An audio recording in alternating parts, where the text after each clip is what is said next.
Halo sahabat Katolik Indonesia, kali ini kita akan mengulas tentang sesuai Alkitab, seharusnya wanita Katolik juga pakai kerudung. Benarkah demikian? Tapi sebelumnya jangan lupa di subscribe dulu ya.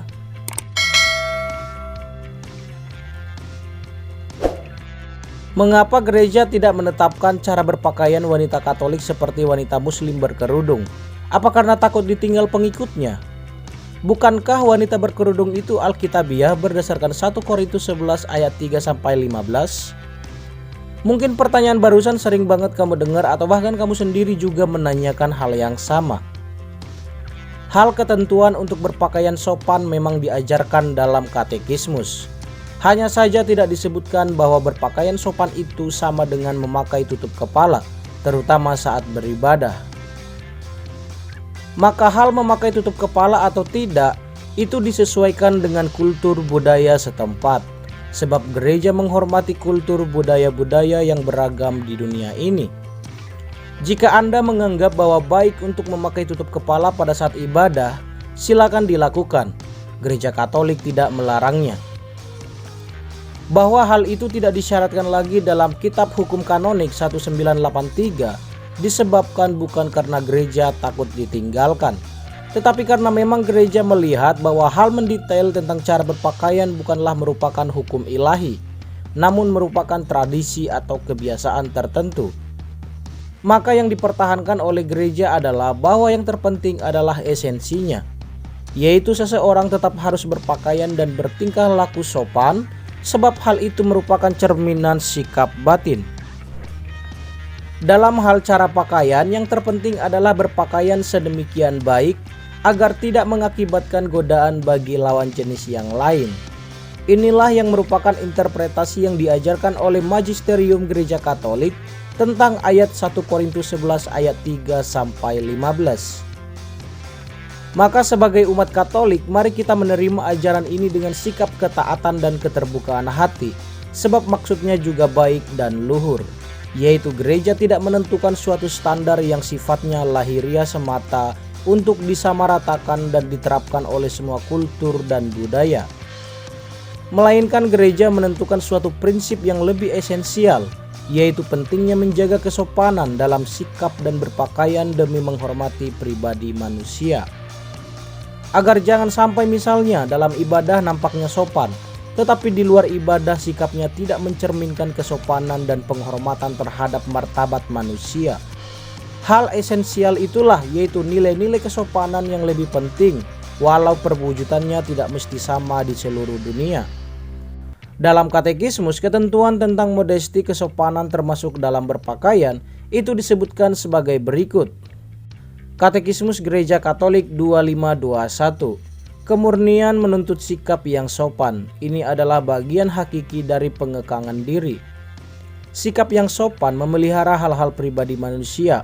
Ia menolak membuka apa yang harus disembunyikan. Ia diarahkan kepada kemurnian yang perasaan halusnya ia nyatakan. Ia mengatur pandangan dan gerakan sesuai dengan martabat manusia dan hubungan di antara mereka.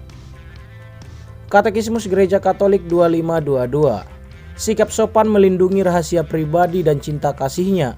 Ia mengundang untuk bersabar dan mengekang diri dalam hubungan cinta kasih. Ia menuntut bahwa prasyarat-prasyarat untuk ikatan definitif dan penyerahan timbal balik dari suami dan istri dipenuhi. Dalam sikap sopan itu termasuk pula kerendahan hati. Ia kesopanan mempengaruhi pemilihan busana.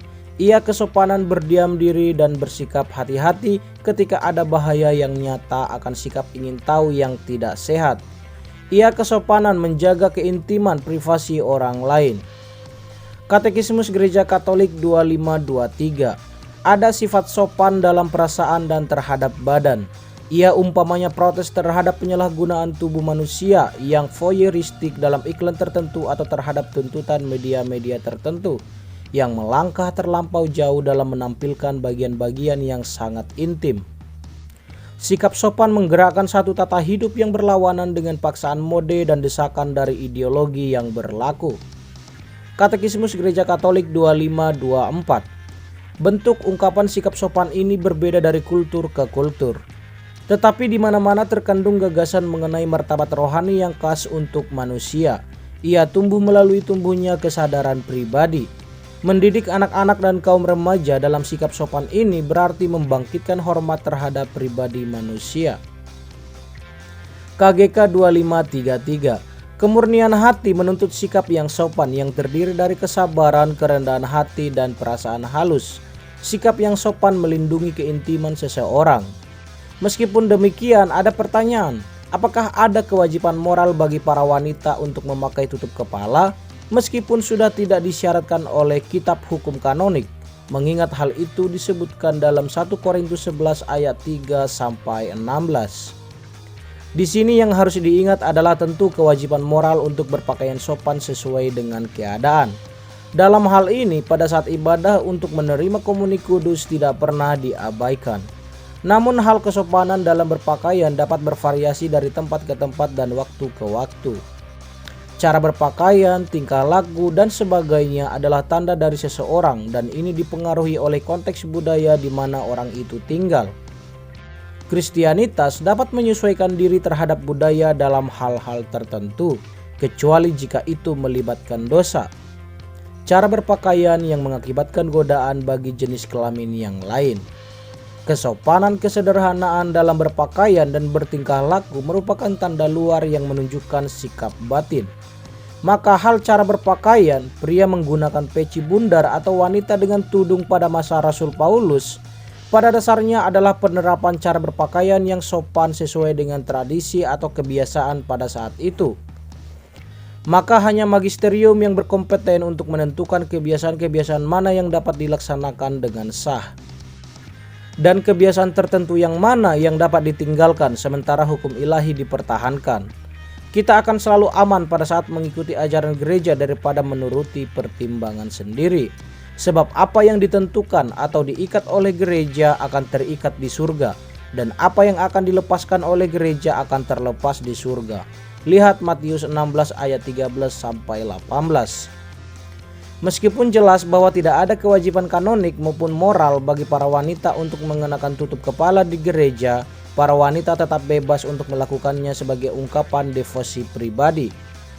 Mereka harus melihatnya sebagai tanda ketaatan dan tunduk kepada Tuhan. Mereka yang mengenakan tudung dan mereka yang tidak mengenakannya tidak perlu menghakimi satu sama lain, tetapi membiarkan setiap wanita untuk memutuskannya karena jelas hal ini tidak menjadi kewajiban. Itulah sekilas tentang mengapa gereja Katolik tidak menetapkan cara berpakaian wanita Katolik seperti wanita Muslim berkerudung. Dan alasannya bukan karena takut ditinggal pengikutnya. Sampai jumpa di ulasan-ulasan kami berikutnya. Shalom.